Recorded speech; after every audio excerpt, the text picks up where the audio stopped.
Good evening, everyone. My name is Damien Cummings. Let me just do a quick screen share because I've got a few slides to share. Just give me a moment. Well, it's an honor being here tonight, and thank you very much for allowing me about 10 minutes or so to take you through some of my experience around digital transformation. So just a little bit about me. I am actually one of those people who have actually come out of industry and actually gone into teaching. So I joined the National University of Singapore earlier this year. I'm the chief of the Digital Strategy and Leadership practice. What I generally do is actually teach postgraduate students all about how to become a digital transformation leader of the future. But I have come out of industry. So before I was in US, I was the CEO of a tech startup called PeopleWave. Before that, I was actually a practitioner and a marketer. I was the global head of digital marketing at Standard Chartered Bank. I was the chief marketing officer for the Asia Pacific region at Philips. I was the regional marketing director at Samsung. And I also held senior roles in cross sales marketing and digital at Dell, Coca-Cola, and started out many, many years ago at McKinsey & Company. So I've very much come from the practitioner perspective across media, communications, sales, and marketing. Now I'm bringing that to life in actually the work I'm doing at the university. So what I wanted to do is actually really spend 10 minutes or so bringing those two worlds together, both the marketing world and, of course, what I'm seeing in digital transformation. Now, you might not know this, but 84% of digital transformation programs fail. So only 16% succeed. Now, this doesn't matter whether you're doing a marketing or a communications program, or whether you're implementing kind of deep technology into the organizations you work for. It doesn't matter whether you're a startup or you're an academic institution or a global multinational company. All of these projects fail. Now, of course, what we've seen over the past year or so with the COVID pandemic, about 10 years of digital transformation has been crammed into this 1 year as we've been forced to work from home, as we've been forced to have conferences like this, which have been done via Zoom, as we've actually had to adapt to the new normal. So while this feels like a digital transformation, maybe that's someone else's job, I'm here to tell you today that you have a part to play.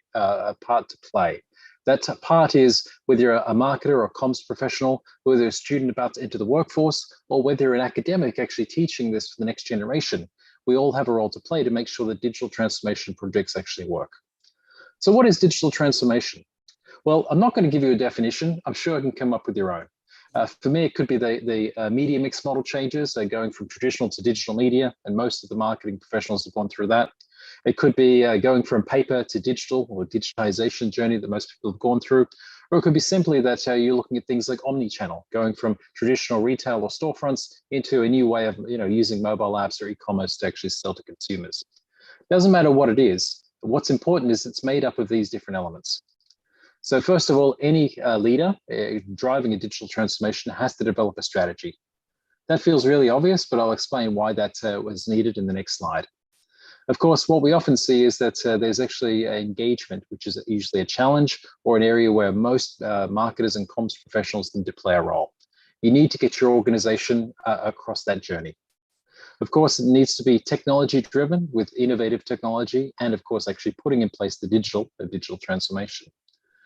But our signposts are very much around data and analytics. We don't know where we're going unless we have data.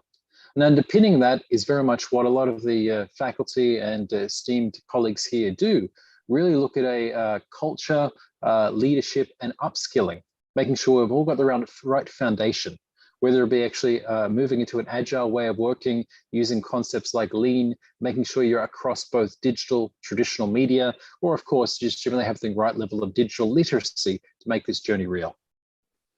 Now, the challenge is because so many digital transformations fail, there are many breakpoints you need to be aware of. So for example, the first breakpoint is if you don't have strategy. This might feel obvious, but the challenge is if you don't have strategy, you've got high engagement in your organization, good innovative technology, and you're using data to signpost where you're going, but you've effectively digitized. Is that a bad problem? Not necessarily. You could actually move from paper to spreadsheets to cloud software, but it doesn't mean you're actually truly transforming.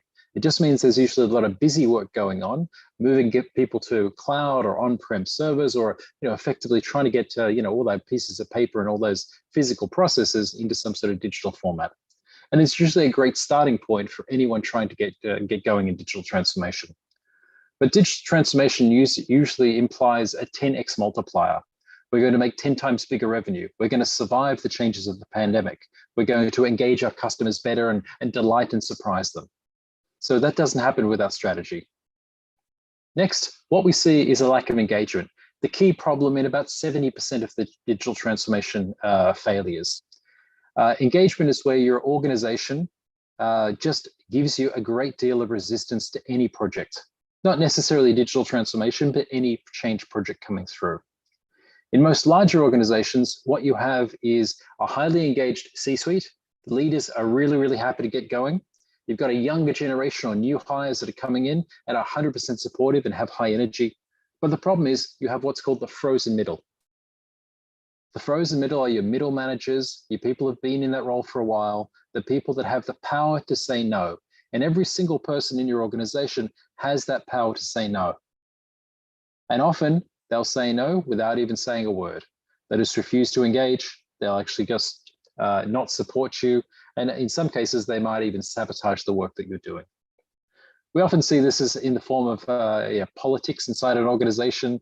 We could see it in challenges as marketers between the client and the advertising agency. It could just be generally someone doesn't want to support the initiative and just wants to kill it. The other areas where things can go wrong is where you lack innovation. So again, everything kind of should be innovative. If you're not innovative, you're really not moving forward. Again, technology. If you don't have technology and digital transformation, you can't really have a digital transformation, can you? So there's a high degree of frustration if that's the case. And finally, if you don't have the data, you're going to stagnate.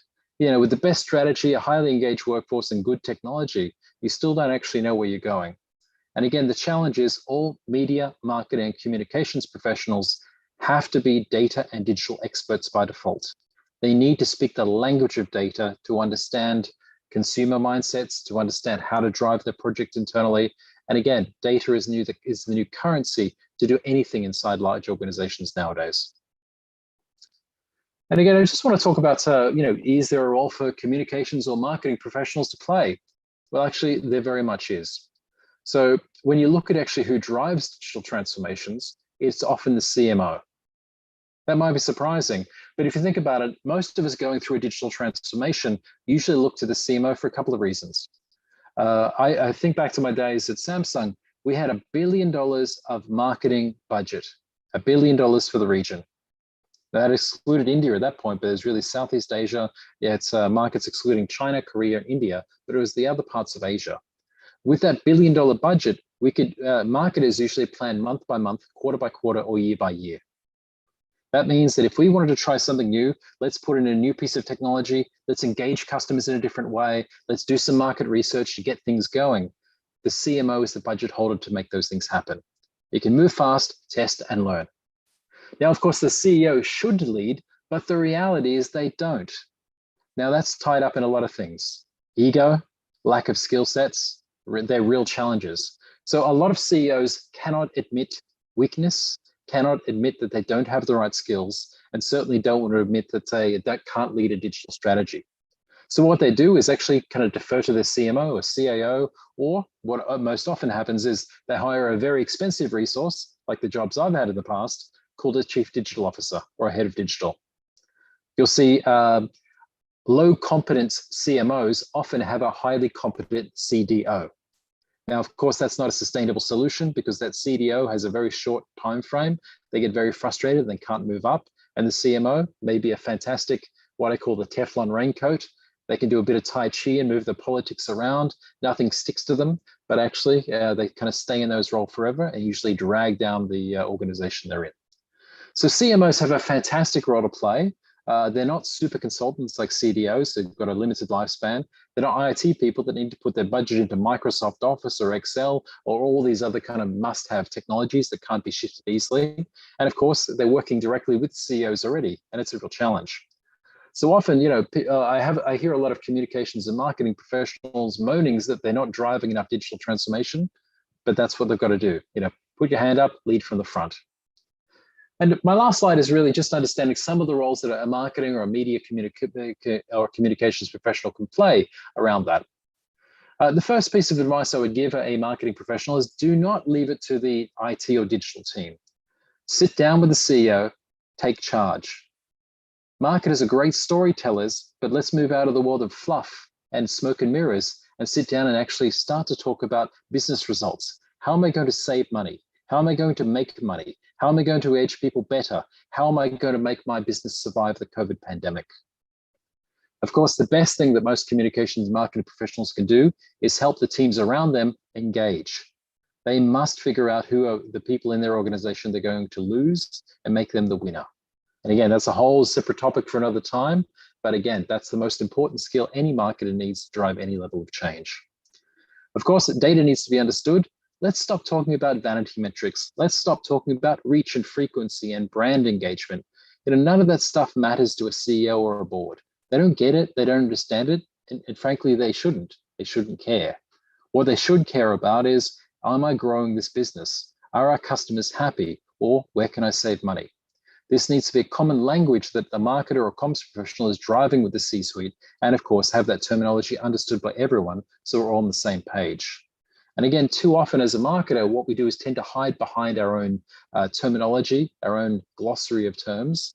We should stop doing that. We should be very clear about, in simple terms, what we're driving as marketers and communications professionals.